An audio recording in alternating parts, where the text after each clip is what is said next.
आज पूरी दुनिया की नजरें उज्बेकिस्तान के शहर समरकंद पर लगी हुई हैं, जहां इस समय दुनिया के सबसे शक्तिशाली नेता मौजूद हैं। प्रधानमंत्री नरेंद्र मोदी, चीन के राष्ट्रपति शी जिनपिंग और रशिया के राष्ट्रपति व्लादिमीर पुतिन, ये तीनों बड़े नेता एक ही शहर में हैं।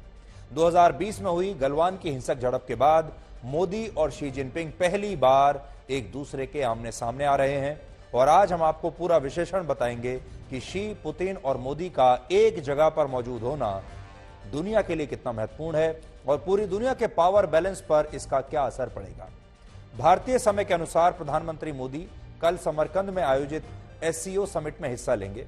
इस समिट में 5 बड़े मुद्दों पर चर्चा संभव है और ये मुद्दे हैं सुरक्षा, राजनीतिक और आर्थिक स्थिरता, आतंकवाद, आपसी सहयोग और व्यापारिक क्षेत्र में एक दूसरे की मदद। एससीओ समिट के बाद प्रधानमंत्री मोदी तीनों देशों के नेताओं से मिलेंगे और पहले वो रशिया के राष्ट्रपति व्लादिमीर पुतिन से मिलेंगे, इसके बाद वो उज्बेकिस्तान के राष्ट्रपति से मिलेंगे और आखिर में उनकी मुलाकात ईरान के राष्ट्रपति से होगी। यानी अभी तक चीन के राष्ट्रपति शी जिनपिंग और पाकिस्तान के प्रधानमंत्री शहबाज शरीफ के साथ उनकी मुलाकात का कोई कार्यक्रम नहीं है। हालांकि इन दोनों देशों के नेता एससीओ समिट में प्रधानमंत्री मोदी के साथ ही मौजूद रहेंगे, लेकिन अलग से इनकी मुलाकात का अभी तक कोई न कार्यक्रम है न कोई पुष्टि आई है। हालांकि समिट से पहले आज रशिया के राष्ट्रपति व्लादिमीर पुतिन और चीन के राष्ट्रपति शी जिनपिंग आपस में मिले हैं, जिसमें पुतिन ने शी जिनपिंग को यूक्रेन के युद्ध पर उनके समर्थन के लिए धन्यवाद दिया है और यह मुलाकात एससीओ समिट के शुरू होने से पहले हुई है। एससीओ संगठन को कई वजहों से बहुत महत्वपूर्ण माना जाता है, आज आपके लिए भी समझना जरूरी है। वैश्विक अर्थव्यवस्था में इस संगठन की 30% की हिस्सेदारी है। इसके अलावा क्षेत्रफल के मामले में यह संगठन दुनिया के लगभग 1/3 इलाके को कवर करता है और इसके 8 सदस्य देशों में दुनिया की 40% आबादी रहती है, इसलिए बहुत महत्वपूर्ण है ये। आपको यह भी बताते हैं कि एससीओ का पूरा मतलब क्या है। एससीओ का मतलब है शंघाई कोऑपरेशन ऑर्गेनाइजेशन, इसीलिए इसे एससीओ कहा जाता है और इसका गठन वर्ष 2001 में हुआ था। इससे पहले इस संगठन को शंघाई 5 कहा जाता था, क्योंकि वर्ष 1996 में चीन और रशिया की पहल पर कुल 5 देशों ने इस संगठन की नींव रखी थी और ये देश थे रशिया, कजाकिस्तान, किर्गिस्तान, तजिकिस्तान और चीन। इसके बाद जब वर्ष 2001 में शंघाई 5 एससीओ बना तो इसमें एक और देश को शामिल किया गया और वो था उज्बेकिस्तान। यानी पहले भारत इस संगठन में नहीं था। इस संगठन का मकसद था सेंट्रल एशिया में सुरक्षा सुनिश्चित करना और आर्थिक और राजनीतिक गठबंधन को इन 5 देशों के बीच मजबूत करना। हालांकि शुरुआत में अमेरिका जैसे देश इस संगठन को नेटो जैसा संगठन का जवाब मानते थे, क्योंकि इसमें चीन और रशिया दोनों मौजूद थे, लेकिन इस संगठन का तब काफी मजाक उड़ाया जाता था। असल में इस संगठन में जो देश हैं उनके बीच आपसी मतभेद और विवाद काफी ज्यादा हैं। जैसे चीन और रशिया अभी साथ तो हैं, लेकिन निजी हितों को लेकर दोनों देशों का टकराव भी पहले होता रहा है।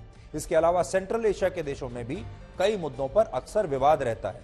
यानी उस समय नेटो के जवाब में चीन और रशिया ने एक क्षेत्रीय संगठन तो खड़ा कर लिया, लेकिन इन देशों में एकता नहीं थी। उदाहरण के लिए जब रशिया ने भारत को इसमें लाने की कोशिश की तो चीन को यह बात पसंद नहीं आई।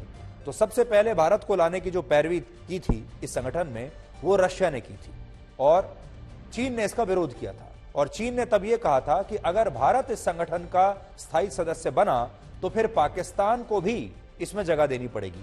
और इस तरह काफी मंथन के बाद वर्ष 2017 में भारत और पाकिस्तान दोनों ही देशों को इस संगठन में एक साथ शामिल कर लिया गया।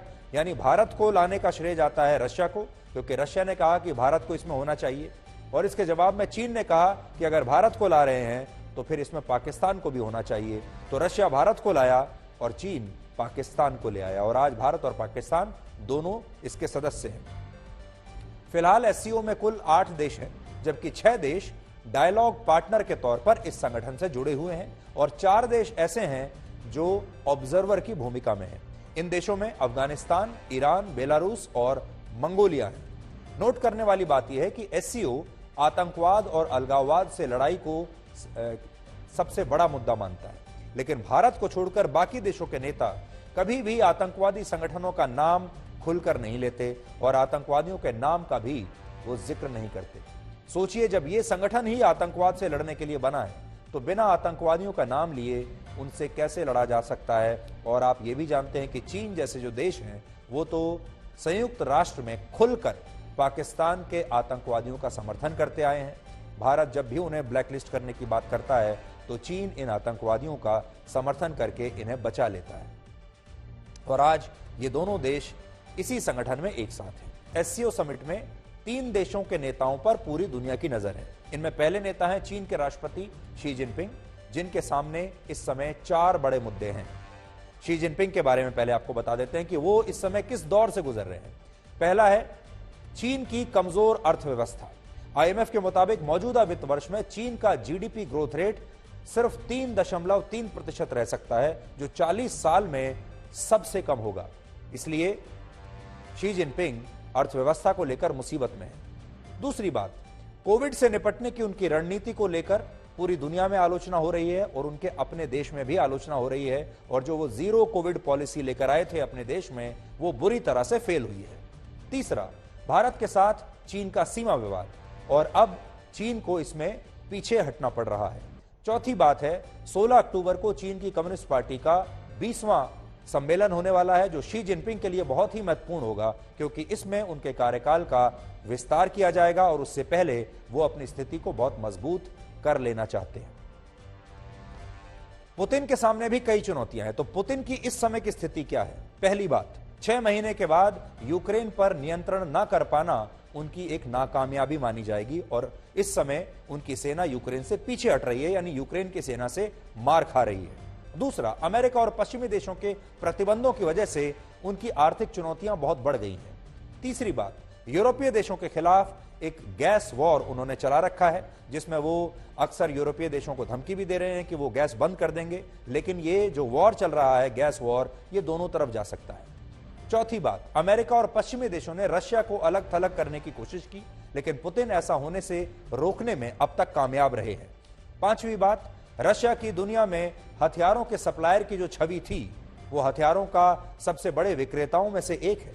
उसे यूक्रेन युद्ध की वजह से उस छवि को नुकसान पहुंचा है, क्योंकि यूक्रेन युद्ध पर जो है रशिया की पकड़ कमजोर हो रही है और उसके जो हथियार हैं वो काम नहीं कर पा रहे हैं। और भारत समेत कई देश जो रशिया में निर्मित हथियारों का इस्तेमाल करते हैं, अब उनकी चिंताएं भी बढ़ गई हैं। बड़ी बात यह है कि शी जिनपिंग जब से कोविड आया है, जब से पैंडेमिक शुरू हुआ है, उसके बाद से पहली बार शी जिनपिंग चीन छोड़कर कहीं बाहर दूसरे देश में गए। इससे पहले वो सिर्फ हांगकांग गए थे, लेकिन हांगकांग को भी चीन का हिस्सा माना जाता है। इसलिए आप कह सकते हैं कि पिछले 2-2.5 साल में कोविड के आने के बाद से शी जिनपिंग की ये पहली विदेश यात्रा है। हालांकि अगर प्रधानमंत्री मोदी की हम बात करें तो उनके नेतृत्व में भारत इस समय बहुत मजबूत स्थिति में है। और उनकी स्थिति क्या है, ये देख लीजिए।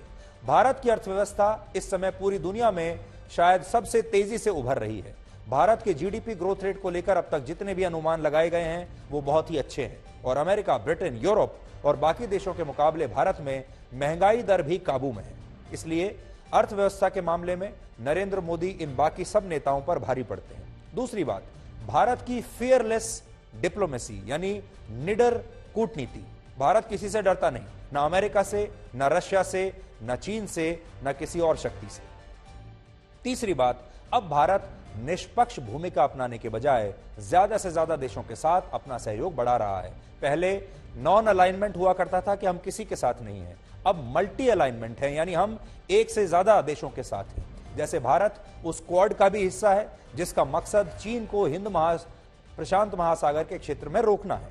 और भारत उस एससीओ का भी हिस्सा है जिसमें चीन और रशिया जैसे देश शामिल है। इसलिए भारत अब हर मंच पर है, चाहे वो अमेरिका के पक्ष वाला मंच हो, उनका भी काम बिना भारत के नहीं चलता, और चाहे वो रशिया के पक्ष वाला मंच हो, चीन के पक्ष वाला मंच हो, वहां पर भी भारत की मौजूदगी है, उनका काम भी बिना भारत के नहीं चलता। और चौथी बात, भारत की व्यापारिक नीति बहुत स्पष्ट है। व्यापारिक और जो विदेश नीति है वो स्पष्ट है। कैसे स्पष्ट है? आज हम अमेरिका से भी हथियार खरीदते हैं और रशिया से भी हथियार खरीदते हैं, और दोनों देशों के साथ ही हमारे रिश्ते मजबूत हैं। इसके अलावा भारत आज उन देशों से भी कच्चा तेल खरीद रहा है जिनसे उसे फायदा होता है। जैसे भारत ने यह तय किया कि वो रशिया से तेल खरीदता रहेगा, चाहे अमेरिका को कितना भी इसमें परेशानी हो, अमेरिका कितना भी नाराज हो। कहने का मतलब यह है कि आज हम रशिया के साथ भी वॉर ड्रिल्स में हिस्सा लेते हैं, अमेरिका की सेना के साथ भी वॉर ड्रिल्स में हिस्सा लेते हैं, अमेरिका से भी हथियार खरीद रहे हैं, रशिया से भी खरीद रहे हैं, रशिया से तेल खरीद रहे हैं, जबकि अमेरिका ऐसा करना नहीं चाहता। और तमाम तरह के मंचों पर भारत की मौजूदगी आज है। और इसीलिए हम शुरुआत में लोग कहते थे कि ये विदेश नीति सही नहीं है, लेकिन अब समझ में आ रहा है दुनिया को कि ये सबसे सही और सटीक विदेश नीति थी, जो कि फियरलेस है, निडर है।